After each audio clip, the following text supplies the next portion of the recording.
Bonjour à tous, je suis Aurélie, photographe animalière et cosplay. J'ai lancé une petite animation, mon regard sur vos photos, où je vous propose d'observer de façon constructive et bienveillante vos photos. C'est un moment de partage et j'espère que ça vous donnera des pistes d'amélioration de post-traitement ou pour vos futures photos. Pour chaque photo, je vais essayer d'aborder et de toucher quelques mots sur une vue d'ensemble, sur quelques points techniques et sur le post-traitement où j'essaierai d'aller le plus possible dans les détails. Donc dans cette vidéo, nous allons observer les deux photos proposées par La Papette Co. Donc c'est parti! Voilà, donc nous allons commencer par cette première photo qui est un portrait de chien, d'un petit chien, sûrement type York. Voilà, donc pour une vue d'ensemble, c'est un portrait floral dans les branches de cerisier. Pour moi, c'est un très beau décor qui fait une belle mise en valeur du chien. La caisse à pommes est vraiment très belle. C'est un beau contenant en tous les cas. Voilà, si vous aussi vous utilisez des contenants pour vos séances, n'hésitez pas à nous partager votre expérience. C'est vrai que pour ma part, ça peut m'arriver d'en utiliser, ça dépend des circonstances. C'est pas une majorité, mais ça peut arriver. D'un point de vue technique, alors, le premier point important, c'est de voir si le chien est net.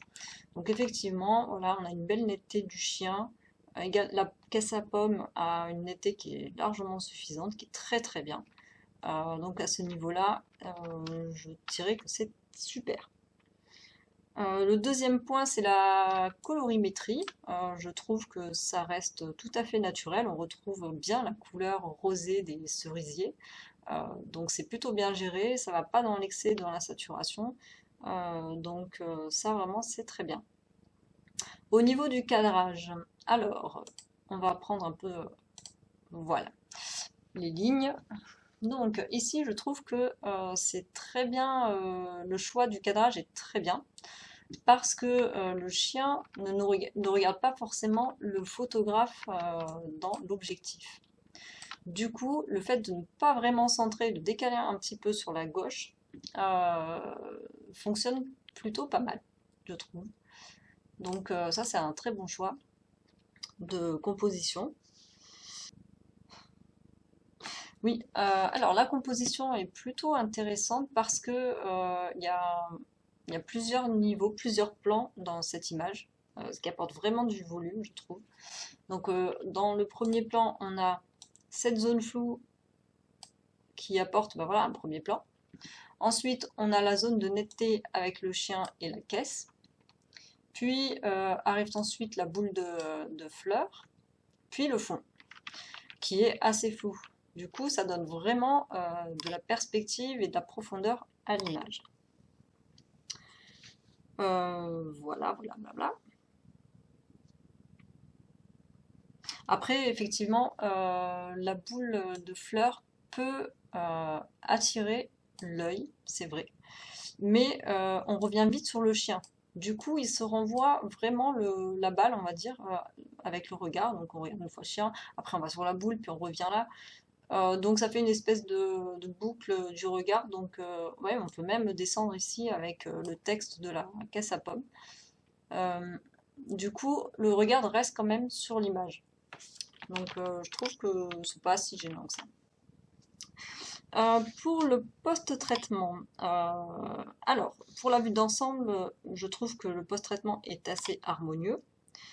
Ça reste assez naturel. Là, les couleurs sont pas trop flashy, ce qui pourrait avoir tendance on pourrait avoir tendance à aller vite dans les curseurs, les faire monter un peu rapidement. Là, je trouve que c'est plutôt bien réalisé.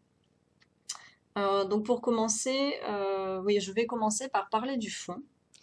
Parce qu'il me semble que le fond a été, a été flouté numériquement. On voit un petit peu un décalage entre ce qui était de la photo origine et le fond retravaillé. Comme ici par exemple, Ou, alors après, peut-être qu'il a été flouté, puis lissé, hein, parce que là, on voit aucun bruit. Voilà. Au niveau de l'oreille, voilà, on voit que ça déborde un petit peu. Au niveau des poils, à certains poils, pareil. C'est ce qui me laisserait penser que ça a été un flou rajouté. Vous voyez, au niveau de l'oreille, un petit peu. Et puis surtout, ce qui m'a fait vraiment pencher sur cette hypothèse-là, c'est ici, on voit vraiment une différence entre cette partie-là du chien, qui est vraiment archi floue et très lisse, et celle-ci qui a un peu plus de détails et qui est surtout encore avec du bruit, sûrement dû à la présence d'une image normale, à l'origine. Euh, donc voilà, pour moi, il y a une espèce de trait ici, là, de décalage. Donc je, je suppose que c'est un fond qui a été flouté numériquement. Ce qui me fait dire ça, c'est aussi cette zone-là où on voit vraiment clairement cette espèce de halo qui dépasse ici. Voilà. Donc quand on fait un flou numérique, si c'est le cas, il faut vraiment bien travailler les zones de transition avec les objets nets parce que bah, ça se voit. Euh, voilà, enfin en tout cas dans mon cas, voilà, si vous utilisez cette technique de fond flou numérique, n'hésitez pas à me faire part de votre expérience, des difficultés, pourquoi pas, et puis des choses positives aussi, hein. Ah oui, aussi, il y a une zone qui me laisse un petit peu perplexe. Je pense qu'il y a alors, soit il y a un tampon, celle-ci là. Voilà, il y a un truc qui dépasse là, un objet inconnu. Soit c'est un tampon qui a été de façon, ben, comment dire, involontaire placé ici. Voilà, c'est facile hein, de cliquer et pouf. Soit c'est un calque qui s'est déplacé par inadvertance et que la photographe s'en est pas rendu compte. Euh, voilà, je trouve que cette zone-là est étrange, donc celle-ci je vérifierai les différents calques pour la supprimer et vraiment qu'on ait l'impression d'avoir bien l'objet, le bout de la caisse bien formé avec le fond des fleurs présentes ici. Ensuite, il y aurait également ce bout noir.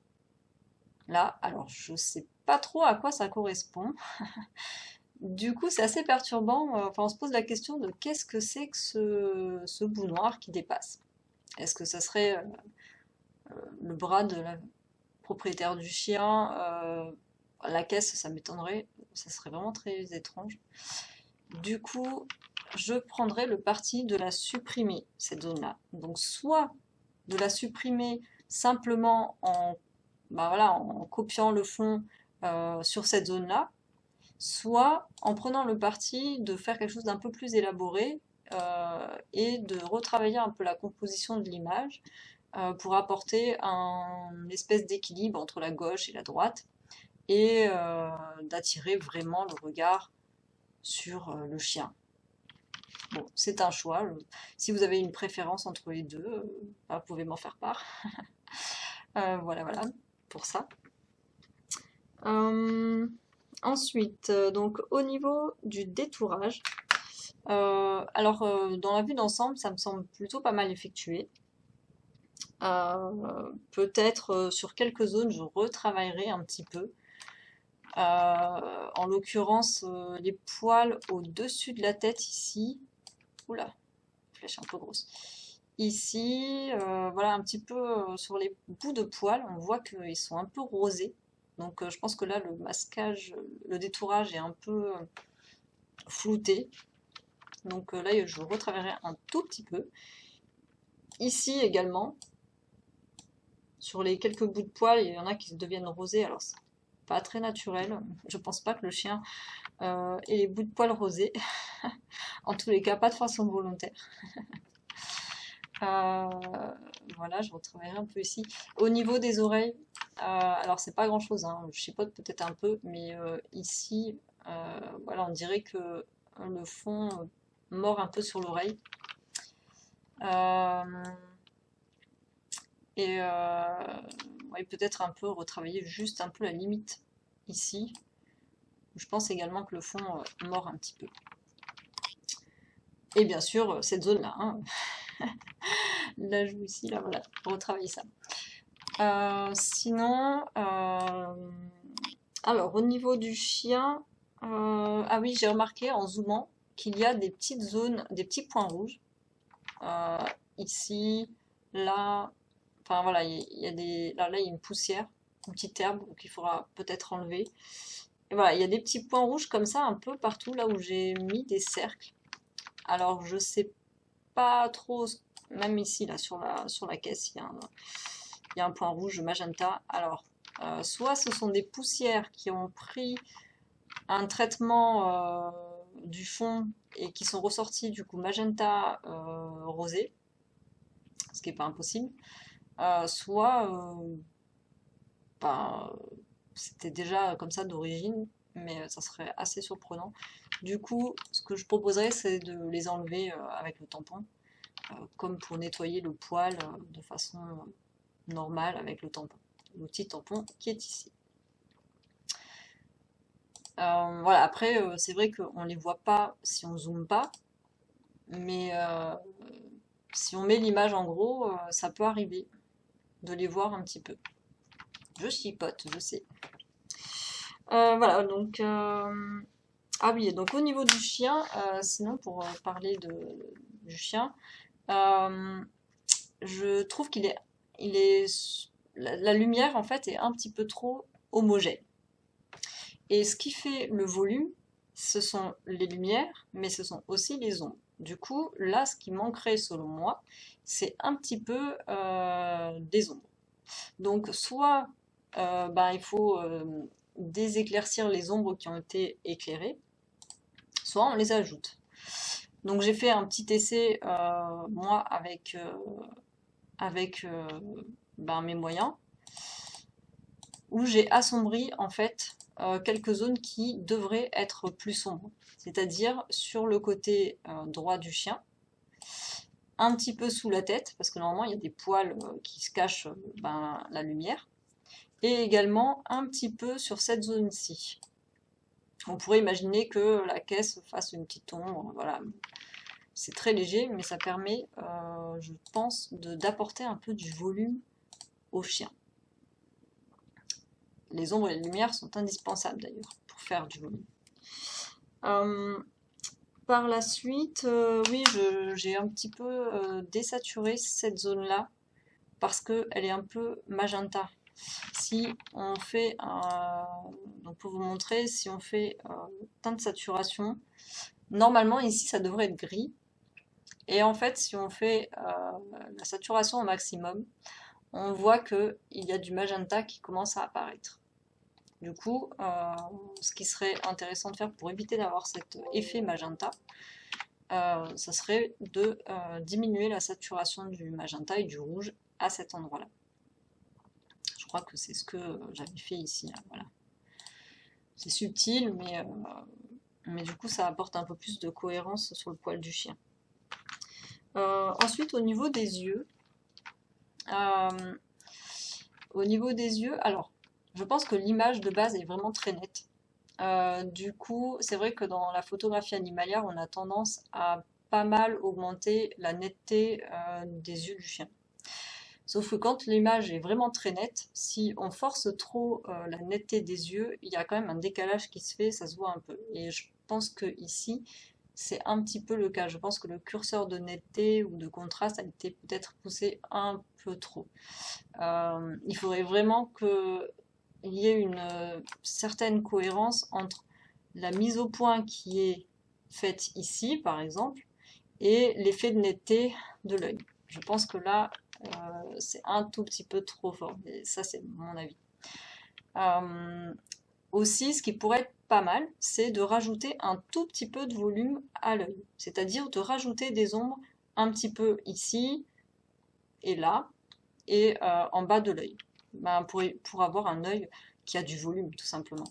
Donc j'ai fait un petit essai, voilà, c'est pas grand-chose, mais ça apporte en volume un petit peu. Voilà pour cette image qui est, selon moi, fort sympathique, très colorée. Ça fait du bien. Voilà. Donc on va passer à l'image suivante, qui est celle-ci. Donc je trouve qu'elle est très originale. C'est pas, voilà, c'est une photo d'action qui est prise lors d'une session de jeu. Donc ça change effectivement de ce qu'on voit d'habitude dans les photos au mouvement. Je vais la mettre un peu plus grande. Voilà.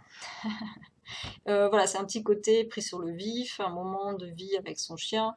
Voilà, moi j'aime beaucoup, je trouve ça vraiment, vraiment sympathique, ça change de l'ordinaire. C'est original. Et en plus, vraiment là, la position du chien, enfin, c'est super. C'est vraiment pile au bon moment, juste avant qu'il attrape le jouet. Donc d'un point de vue technique, donc le mouvement, je trouve, a bien été figé. Le chien semble net. Le jouet aussi, enfin la balle aussi, mais du coup elle a un tout petit peu de flou de mouvement, donc ça apporte un peu en dynamisme justement le fait qu'elle soit pas parfaitement nette. On peut on peut imaginer la scène qui se poursuit en fait, donc ça je trouve ça vraiment chouette. Alors par contre, là, c'est un petit peu hors sujet ce que je vais dire, mais c'est plutôt sur comment bien savoir jouer avec son chien pour la balle. Là, on voit que le chien a une posture qui est vraiment pas fun, on va dire, pour les muscles, etc. Euh, Même sur du moyen terme, enfin voilà, les chiens peuvent vraiment se faire mal.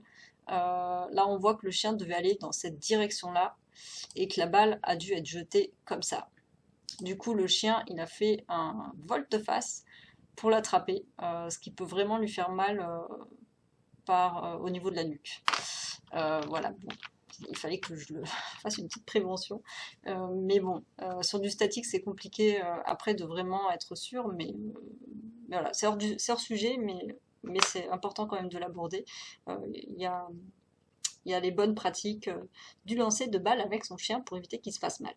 Après, voilà, c'est un chien tonique, le malinois, voilà, mais ils peuvent se faire mal aussi, malgré tout, ils sont tellement puissants, ils y mettent tellement d'énergie que voilà. Bon, je ferme la parenthèse. Donc au niveau du cadrage, ici, le chien est vraiment centré. En fait, si je reprends voilà, mes petites lignes, on voit que là, le chien, effectivement, ici, il est centré, etc. Bon, c'est sûr que quand on fait du mouvement, c'est compliqué de vraiment penser à la composition, donc voilà, ça c'est normal. Cependant, après, en post-traitement, on peut quand même y remédier un petit peu selon son appareil et ses bases de Photoshop ou Lightroom. Euh, donc ici, il y a deux possibilités. Soit on recadre simplement, ah bah j'ai quitté. Soit on recadre simplement, si par exemple vous avez un appareil photo qui a 40 millions de pixels, etc., croppé, il n'y a aucun problème, vous pouvez vous permettre de le faire. Donc, admettons, voilà, ce qui pourrait être pas mal, c'est plutôt de le mettre sur la ligne ici des tiers pour vraiment lui dégager de l'espace ici, et puis enlever tout cet espace-là sur sa gauche et sur en bas qui sert à rien. Voilà, ça donnerait une image comme ceci où il y a vraiment plus de dynamique ça laisse vraiment la place pour imaginer la suite du mouvement du chien qui attrape la balle. Voilà, donc vous avez cette possibilité-là. Ou alors, moi c'est celle que je préfère personnellement parce que j'ai pas un appareil qui fait 30 millions de pixels. Du coup, j'aime pas trop cropper. Je préfère l'option de recréer l'environnement. Donc je vous donne un exemple. Voilà. Bon là j'ai fait ça vite, à la va-vite. Donc le fond ici il n'est pas très joli, ça mériterait d'utiliser en fait des images que d'autres images que la photographe aurait faites pour voilà, si vous avez à faire ça. Donc ce que j'ai fait, si je pense que je vous ai perdu, c'est que j'ai pris mon image et je l'ai décalée tout simplement ici et j'ai recréé tout cet espace là. Voilà, donc si vous avez ce genre de manip à faire, n'hésitez pas à prendre d'autres photos de l'environnement pour que ça fasse plus naturel. Bon, là j'ai fait avec les moyens du bord. On ne va pas regarder dans les détails, c'est juste pour vous montrer que en faisant ça, ça permet de donner une image un peu plus dynamique, selon moi. euh, où on laisse vraiment l'espace au chien. euh, Ici, voilà, l'espace du mouvement. On supprime toute l'herbe qui servait à rien. Voilà, ça apporte une dynamique différente. Si vous aussi vous utilisez une des deux techniques de recadrage et que vous voulez nous en faire part, n'hésitez pas. Alors, au niveau du post-traitement. Alors, euh, dans la vue d'ensemble, je trouve que donc l'original est plutôt bien pensé, bien réalisé. Euh, bah, justement, de passer l'image en noir et blanc, sauf le chien et la balle, c'est une technique photo qui permet vraiment d'attirer l'œil sur ce qui est important. Surtout que là, l'environnement, honnêtement, est pas très intéressant. Voilà, il y a le banc, il n'y a pas beaucoup d'éléments de détail. Je pense que là, effectivement, on voit beaucoup mieux le chien, donc c'est très original et j'aime beaucoup. Euh, si vous aussi vous utilisez cette technique de temps en temps de traitement, n'hésitez pas à nous partager votre avis et votre préférence sur qu'est-ce qui est propice pour ce genre de traitement. Euh, alors, donc pour le détourage, oui, donc il est bien réalisé dans l'ensemble. Euh, Ce que je dirais, c'est qu'il faut faire attention par endroit. On voit, alors, vous allez me dire que je chipote encore, mais oui. Je pense que pour ceux qui ont l'habitude de voir mes vidéos, là, vous savez que le détourage, c'est un point important pour moi. Donc ici, en fait, on voit une contamination de couleurs. En fait, le banc, il réapparaît un tout petit peu orangé. Donc là, ici, ça remériterait, pardon, de retravailler le fond. Et au niveau des pattes, on devine le vert de l'herbe, en fait. Et donc ça, voilà, ça mériterait d'être retravaillé au niveau du masquage. Également, ici, on voit le vert des petites herbes qui dépassent. Ici aussi, donc là, juste avec un peu l'outil-gomme sur le masque pour protéger le chien, ça peut vite se faire. Là où je retravaillerai également, c'est le contour du jouet qui paraît vert. Du coup, ça casse un peu, je trouve, l'effet noir et blanc, ce qui est vraiment dommage. Donc vraiment, je retravaillerai vraiment les bords de la limite du jouet, ainsi que de la corde, pour vraiment faire noir et blanc, et que la couleur rouge qui ressort du jouet. Plus de vert. Surtout que là, il n'y a aucune raison qu'il y ait du vert. Voilà pour ça, pour le détourage. Alors, je retravaillerai un petit peu le noir et blanc. Là, ici, il est bien géré, je trouve, mais je pense que on peut aller encore plus loin dans cette idée de mettre le fond noir et d'apporter avec le noir et blanc la même dynamique que le chien nous apporte en attrapant son jouet. Du coup, ce que je proposerais, c'est de rajouter, en fait, c'est d'augmenter des contrastes en apportant un peu d'exposition aussi sur le fond. Et ça va ajouter, selon moi, encore plus de dynamisme à l'image. Alors, je vous montre un exemple que j'ai pu faire. Voilà. Donc, j'ai juste augmenté un petit peu les contrastes et augmenté un petit peu l'exposition. Donc voilà, avec ce modèle-ci. Et après, avec le modèle de recadrage. Donc, voilà, je trouve que ça apporte un peu plus de caractère à l'image. Et du coup, voilà, on rajoute un peu en dynamisme. Je ne sais pas ce que vous en pensez. Si vous avez des avis, n'hésitez pas à me laisser un commentaire. Voilà pour ça. Alors ensuite, du coup, si on va dans ce traitement-là du fond, oups, là, voilà, il y a un problème.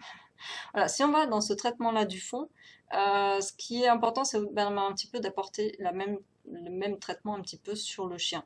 Du coup, j'ai juste un peu retravaillé les contrastes et ça donne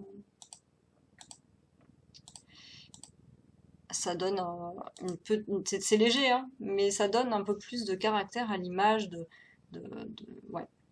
Voilà, enfin c'est mon avis.